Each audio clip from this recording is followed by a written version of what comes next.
nagkakaubusan nito sa market dahil ang dami nang nagkaroon ng swerte mula nang usapit nila ito sa kanilang mga bahay at sa kanilang tahanan.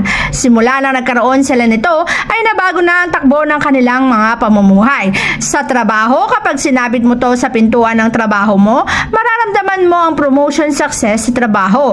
Kung ito naman ay isasabit mo sa harapan ng pintuan mo, mararamdaman mo ang tuloy-tuloy na pasok ng blessing sa buhay mo. At syempre, nararamdaman mo rin na ang gaang na ng daloy ng kaperahan at naiiwasan mo ang pagkakasakit. Kung sa negosyo, harapan ng pintuan ng negosyo mo ito isasabit, mararamdaman mo na unti-unting dumadami ang customer mo sapagkat ina-attract nito ang positibong enerhiya at tinatanggal nito ang mga negatibong enerhiya na napupabagal sa pag-unlad at pag-asenso mo. Kaya naman huwag kang magpapawala nito sa harapan ng pintuan mo, mapatrabaho, mapatahanan o negosyo para ang swerte sa buhay mo ay magtuloy-tuloy sa